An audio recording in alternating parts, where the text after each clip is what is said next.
ಪ್ರೀತಿ ಅಂದರೆ ಬಹುತೇಕ ಮಂದಿ ಬರೀ ಹುಡುಗಿ ಸೇರುವುದು ಅಂದುಕೊಂಡಿರುತ್ತಾರೆ. ಆದರೆ ಇದರಿಂದಾಚೆಗೂ ಕೂಡ ಒಮ್ಮ ಯೋಚನೆ ಮಾಡಲೇಬೇಕಾಗುತ್ತದೆ.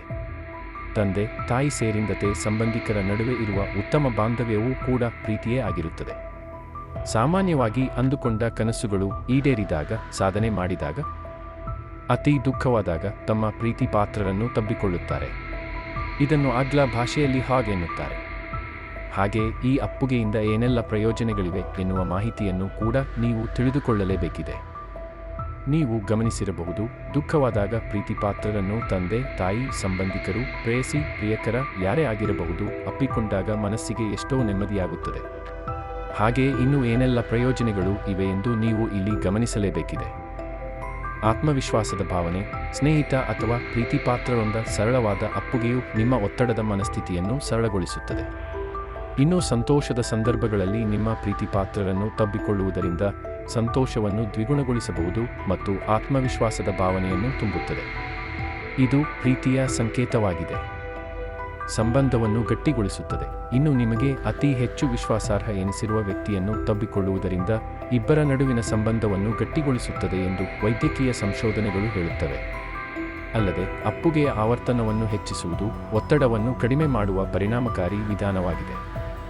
ನೀವು ಯಾರನ್ನಾದರೂ ತಬ್ಬಿಕೊಂಡಾಗ ಈ ಒತ್ತಡವು ಮೂಳೆ ಮೇಲೆ ಉತ್ತಮ ಪರಿಣಾಮ ಬೀರುತ್ತದೆ. ಇದು ಭಾವನಾತ್ಮಕವಾಗಿ ಧನಾತ್ಮಕ ಆಲೋಚನೆಯನ್ನು ಸೃಷ್ಟಿಸುತ್ತದೆ. ಇದು ಥೈಮಸ್ ಗ್ರಂಥಿಗಳಿಗೆ ಸಹಾಯ ಮಾಡುತ್ತದೆ. ಈ ಗ್ರಂಥಿಯು ದೇಹದಲ್ಲಿ ಬಿಳಿ ರಕ್ತ ಕಣಗಳ ಉತ್ಪಾದನೆಯನ್ನು ನಿಯಂತ್ರಿಸುವ ಜವಾಬ್ದಾರಿಯನ್ನು ಹೊಂದಿದ್ದು ನಿಮ್ಮನ್ನು ಆರೋಗ್ಯವಾಗಿರಿಸುತ್ತದೆ. ಪ್ರೀತಿಪಾತ್ರರನ್ನು ತಬ್ಬಿಕೊಳ್ಳುವುದರಿಂದ ನಿಮಗೆ ಸುಮಾರು 12 ಕ್ಯಾಲೋರಿಗಳನ್ನು ಸುಡಲು ಸಹಾಯ ಮಾಡುತ್ತದೆ. ಇದರರ್ಥ ನೀವು ಯಾರನ್ನಾದರೂ ತಬ್ಬಿಕೊಂಡಾಗ ನೀವು ಕ್ಯಾಲೋರಿಗಳನ್ನು ಸುಡುತ್ತೀರಿ ಎಂದರ್ಥ. ಒಂದು ಅಪ್ಪುಗೆಯು ಮನಸ್ಸಿನ ನೋವನ್ನು ಎದುರಿಸುವುದರ ಜೊತೆಗೆ ರಕ್ತ ಪರಿಚಲನೆಯನ್ನು ಸುಧಾರಿಸುವ ಮೂಲಕ ದೇಹವನ್ನು ಆರೋಗ್ಯವಾಗಿರಿಸುತ್ತದೆ. ಮೃದು ಅಂಗಾಂಶಗಳಲ್ಲಿ ರಕ್ತದ ಹರಿವನ್ನು ಉತ್ತೇಜಿಸುತ್ತದೆ ಹಾಗೂ ಒತ್ತಡದ ಸ್ನಾಯುಗಳ ವಿಶ್ರಾಂತಿಗೆ ಸಹಾಯ ಮಾಡುತ್ತದೆ.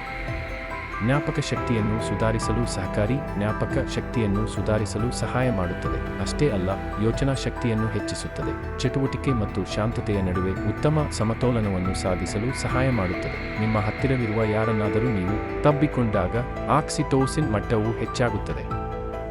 ದೇಹದಲ್ಲಿನ ಕಾರ್ಟಿಸೋಲ್ ಅನ್ನು ಕಡಿಮೆ ಮಾಡಲು ಈ ಹಾರ್ಮೋನ್ ಬಹಳ ಮುಖ್ಯವಾಗಿದೆ. ಇದರಿಂದಾಗಿ ನಿಮ್ಮ ರಕ್ತದೊತ್ತಡ ಕಡಿಮೆ ಆಗುತ್ತದೆ. ಈ ವಿಡಿಯೋ ನಿಮಗೆ ಇಷ್ಟವಾಗಿದ್ದರೆ ಲೈಕ್, ಶೇರ್ ಅಂಡ್ ಸಬ್ಸ್ಕ್ರೈಬ್ ಮಾಡಿ.